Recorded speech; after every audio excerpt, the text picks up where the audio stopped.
और बड़ी खबर आप तक पहुंचाएं। इलेक्शन कमीशन ने पीटीआई इंट्रा पार्टी इंतखाबात कलादम करार दे दिए हैं। इलेक्शन कमीशन ने पीटीआई इंट्रा पार्टी इंतखाबात से मुतल्लिक महफूज फैसला सुना दिया है। 13 सितंबर को यह फैसला महफूज किया गया था।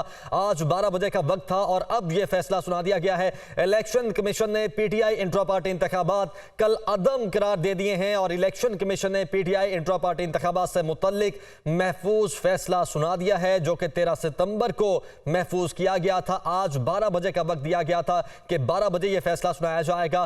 कल यह कहा गया था और अब यह फैसला सुना दिया गया है। वकार सैयद हमारे साथ मौजूद हैं। वकार, फैसला सुना दिया गया।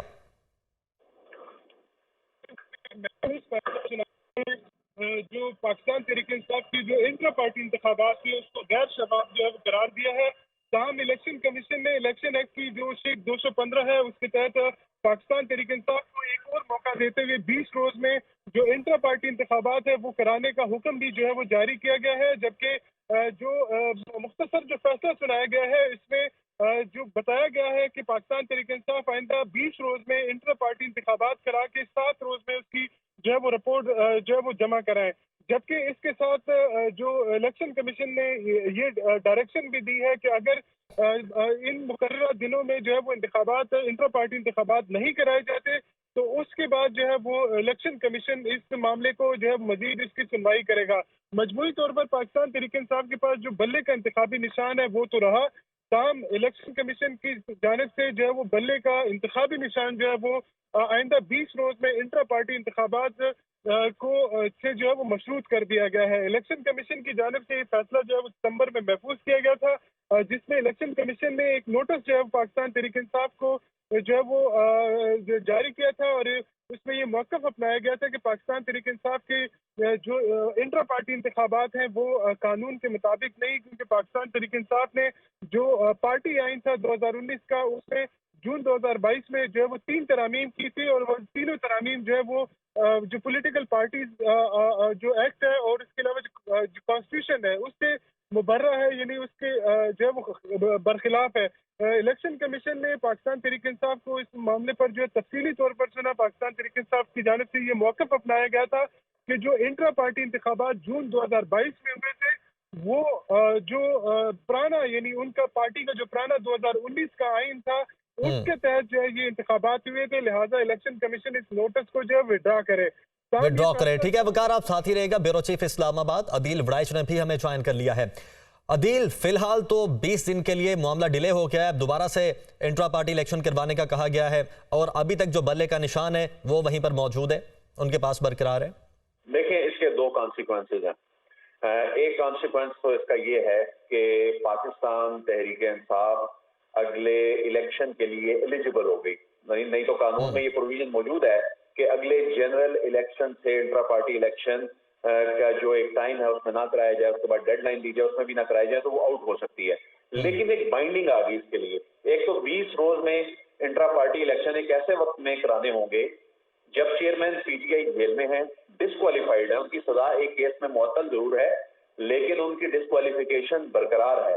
ऐसी सूरत में जो पीटीआई की चेयरमैनशिप जो है वो उनसे उनके हाथ से निकल जाएगी और ये 20 रोज की बाइंडिंग है। अगर इलेक्शन लड़ना है तो 20 रोज में इलेक्शन कराने होंगे और 20 रोज में इलेक्शन कराने होंगे तो उस सूरत में पीटीआई को अपना नया सरबराह लेकर आना होगा। तो अपना नया सरबराह लेके आने की सूरत में इसका जो दूसरा कॉन्सिक्वेंस है वो ये बता रहा है कि पाकिस्तान तहरीक-ए-इंसाफ की जो लीडरशिप है उसको तब्दील होना पड़ेगा, अदरवाइज फिर उसको इलेक्शन से आउट होना पड़ेगा।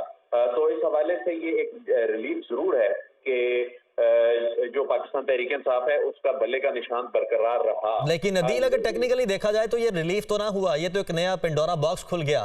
चेयरमैन पीटीआई जिनके नाम से ये जमात पाकिस्तान तहरीक-ए-इंसाफ पहचानी जाती है, अगर उनके पास लीडरशिप नहीं रहेगी तो फिर पीटीआई तो अपनी हैसियत खो देगी।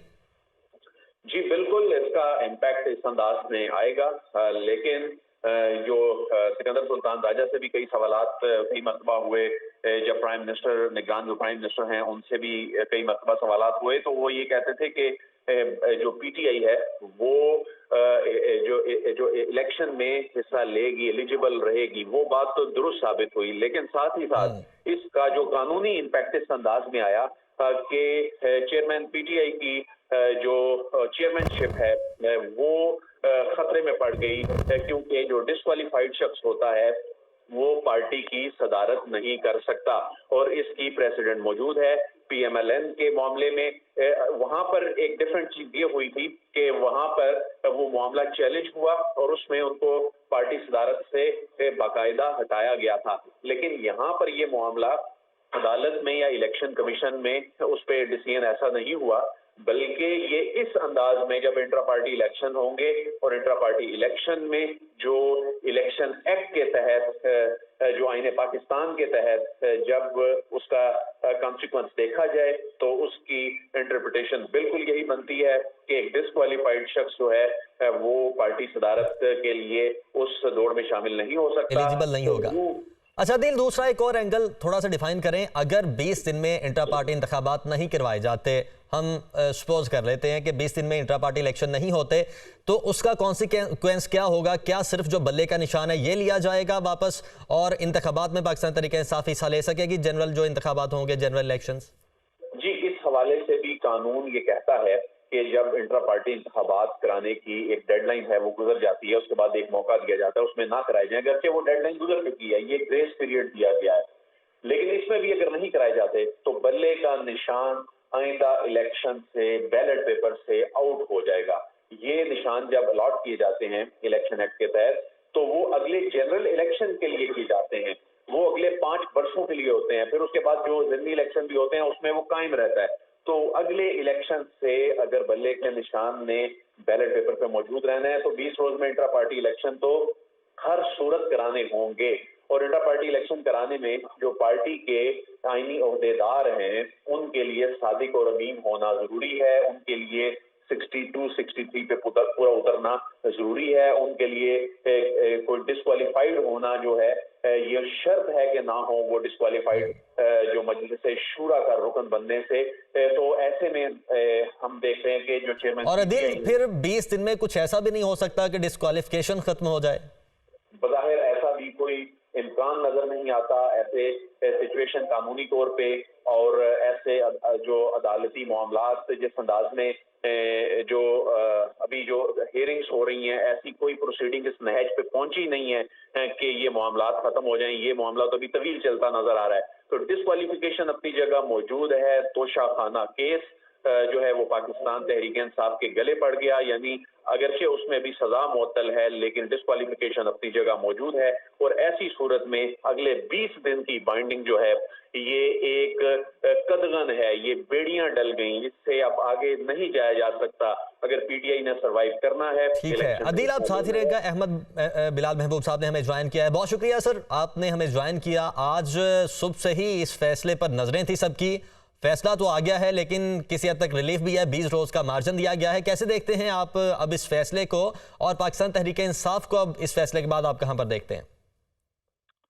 बहुत शुक्रिया। देखिए, जो रिटर्न फैसला है जब तक उसे ना पढ़ लिया जाए उसके बारे में कोई डिटेल्ड या कोई स्पेसिफिक कमेंट करना जरा मुश्किल होता है। लेकिन जो बातें टीवी के ऊपर आ रही हैं और जो बातें आप बता रहे हैं जी, उसमें मुझे गालबन ये पहला वाकया है कि जब किसी सियासी जमात के अंदर होने वाले इलेक्शन के बारे में ये कहा गया हो कि ये इलेक्शन फ्री एंड फेयर नहीं थे, यानी कॉन्स्टिट्यूशन के मुताबिक सही नहीं थे और उनको तस्लीम नहीं किया जाएगा और आप दोबारा इलेक्शन करवाएं।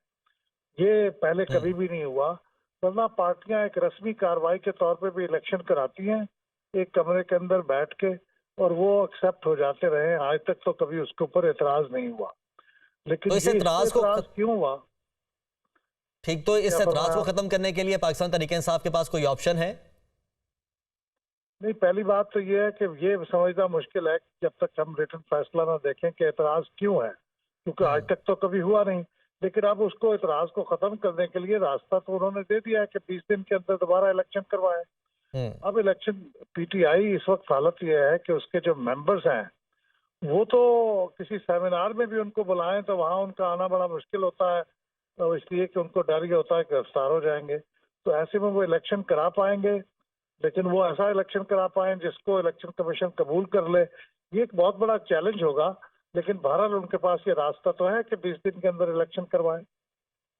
ठीक है सर, साथ ही रहेगा साबिक सेक्रेटरी इलेक्शन कमीशन कमर दिलशाद साहब ने भी हमें ज्वाइन किया है। सर आपके ज्वाइन करने का भी बहुत शुक्रिया। सबसे पहले तो जिस तरह अहमद बिलाल साहब कह रहे हैं कि आज तक कोई ऐसी नज़ीर नहीं मिली कि इंट्रा पार्टी इंतखाबात को कलअदम करार दिया गया हो, रूटीन की कार्रवाई होती है और उनको एक्सेप्ट कर लिया जाता है।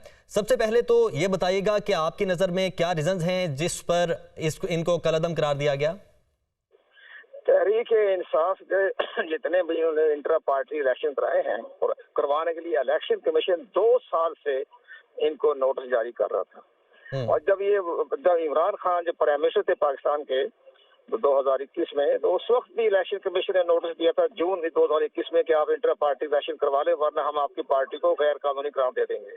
लेकिन उस वक्त उन्होंने 1 साल की मोहलत मांगी कि जनाब कोरोना हुआ है, हमारे मेंबर इकट्ठे नहीं हो रहे, कोरोना की वजह से आप इसकी इजाजत दे दें। तो उन्होंने इनको एक रिलीफ दे दिया और 1 साल तक इनको रिलीफ दिया गया। और आज भी सवाती की सरबराही में इमरान खान ने इलेक्शन कमीशन की तश्कील दी, यानी अंदर इंट्रा पार्टी इलेक्शन करवाने के लिए। लेकिन इसके बावजूद भी इंतखाबात नहीं करवाए। फिर उन्होंने पिछले दिनों में जब ये पार्टी इक़्तिदार से महरूम हो गई थी, उस वक्त भी इलेक्शन कमीशन ने उनको नोटिस दिया कि आप इंट्रा पार्टी इलेक्शन करवाएं, इन्होंने नहीं करवाए। फिर वही टाल मटोल की 2017-2018 की बातें करते हैं। इन्होंने 2-2.5 साल से इलेक्शन कमीशन को रिलीफ देता आ रहा है। तो अब ये तो आप 20 दिन की रिलीफ मिला हुआ है, इस अपना इंतखाब करवाने।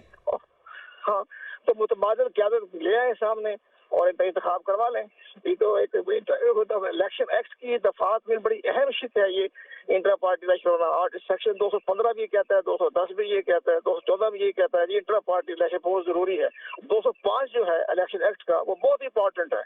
उसमें लिखा हुआ है इंट्रा पार्टी इलेक्शन। फिर सेक्शन 204 लिखा हुआ है, उसमें इंट्रा पार्टी इलेक्शन। तो इन्होंने तो इंट्रा पार्टी इलेक्शन में 2 साल से ये आंख में चोली खेल रहे थे भाई, सारा केस हमें पता है और हम आपके चैनल में बातें करते रहे।